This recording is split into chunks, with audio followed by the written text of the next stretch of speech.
I'll put armed backup on standby. Except possibly Leicester. They'll have to stay closed as long as it takes. Leak, has the concept of personal space ever been explained to you? Sorry, sir, it's from the Ministry and is marked top priority. Private sector, public... Gain a different space that the art gave you. I was really lucky that because I was the first director out of the pen, as it were, that it's not as if any of the space had been overshot previously, and I tried to be aware of not shooting every part of the space to allow the other directors to have some fun, but I couldn't resist that. It was such a great space. A raptor in a shopping centre. How am I going to explain that to the owners? I think a PR person might not be such a bad idea after all. I haven't got my jacket. You can get it later. Do you find, Adrian, that some of the characters' voices are clearer than others? Because even from early drafts in the first series, it seemed that Leicester's voice...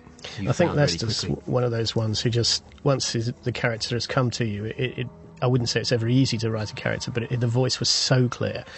I mean, I remember when I did the very first draft of the first episode, going back a long way now, not this episode, the first one in the first series, the Leicester character was a rather dull civil servant of a rather traditional type, and that was pointed out to me by somebody, and I thought they were right, and we completely changed the character to make him this very sarcastic guy who, even with the world collapsing around his ears, is always got a sarcastic quip to hand, and I think Ben gives it a tremendous amount of fun and a lot of reality too. It works really well. It has to be real, it can't just be funny, it has to be a genuine character. Nick cut this very fast, didn't he? This is a... We actually didn't have much material with this as two separate sets, months apart, actually, in different spaces. It's very fast cut, but, I actually had to give Nick the real bare bones of material. And didn't we notice when we saw this on big screen, it looked even faster, if you know what I mean. On the small screen, you cut very fast and it's sort of copable with, but on the big screen it was just like manic. I think the decision to go quick on it is great, because otherwise you'd have too much time to think why the raptor's not chewing his head off. And that's the thing, because, like you said earlier, Adrian, because it's essentially, the raptor's contained, we see a lot of it, trying to keep the rhythm of each chase different. Yeah. Trying to feel it doesn't always feel like the same thing was, I think... Wait, did you leave that door open? I think this is one of the things this show does well, is the transition from a humorous situation to a very serious one and then back again, often inside the same sequence or scene, is something we always try to do, and I really like it, in the right context. And this is the right context, I think. This was fun to shoot. This was night one, so everybody was very fresh. Great music there, I think. Andrew. Very Hawaii Five-O. Clear! Clear, guys! All bad boys, that kind of thing. And their relationship is interesting. That it's brought another layer to their character relationships, and they don't overplay it, and I think they're very aware of it, not feeling too intimate with each other. I mean that in the most innocent way, of course. Now here comes a lovely little piece of animation. This little guy is... the animator spent ages on this. This is a lovely shot when he keels over, isn't it? When he eventually shoots him, yes, the dying swan act. That, of course, is just a big raptor made smaller, and they slightly increase the proportions of the head and feet, I think. It's a brilliant bit of animation. It has such great character to it.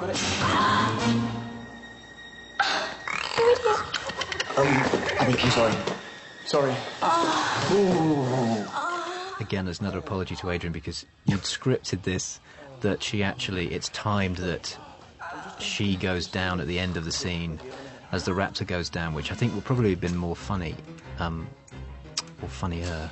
But sorry, Adrian, it ended up blocking out this way. I don't think you need to apologise at all. I think it's great. It reminds me a bit of my puppy. Your Connor does. No, the animal. If only I could do that to it, it'd keep it quiet. You don't mean that, Tim. This is a nice touch, with it running through. I love this. Hold on. So And you made sure everyone noticed it, because it ran through all the screens. Yeah, that was fun for Framestore. But the timing of it, because of course, I think peripherally the argument was, would they have seen it? So, Well, if it's one screen, you wouldn't, but that. yeah. That's great. I don't think I wrote that, did I, Jimmy? No, I think Directorial improvisation there. one of those ones that was allowed. Inspired, of course. Inspired, Mr. Hodges. always.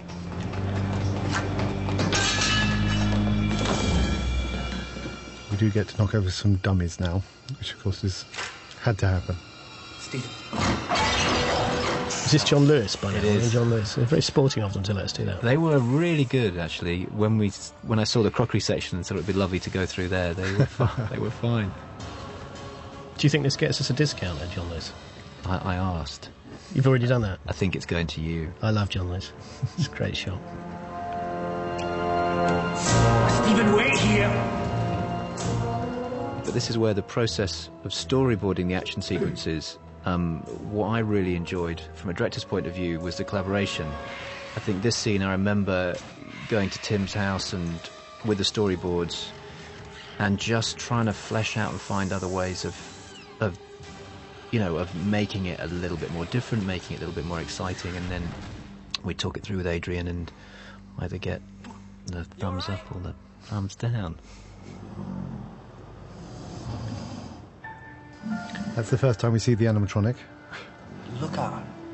Just a perfect killing machine. Do you know, in a fair fight, mammals wouldn't stand a chance. Framestore have given us a lot of work over the animatronic. I think there's a shot coming up where you see it closer, where it's CGI. The opening one was that, and then the wide is the animatronic. The thing about it is that once you get used to looking at the CGI, you see that as the living creature. The moment you replace it with rubber, it looks very dead. Helen, you could have left, and you didn't. And right now... And that's where we benefit from Framestore's pride in their work, because they actually gave us a lot of those shots because they didn't want the animatronic to look that, rubber and dead, and the team really felt that they wanted to keep it alive. Yes. Well, it's still breathing, that's the problem. But the animatronic works well when it's being dragged around and it's got that weight to it, which is so difficult for CG to do. Oh, he left his gun behind there. I just noticed that.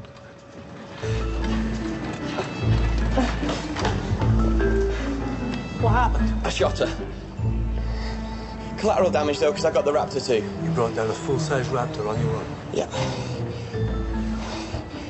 He's nearly full size. Is she going to be all right? She will have a nasty headache, but she should be fine.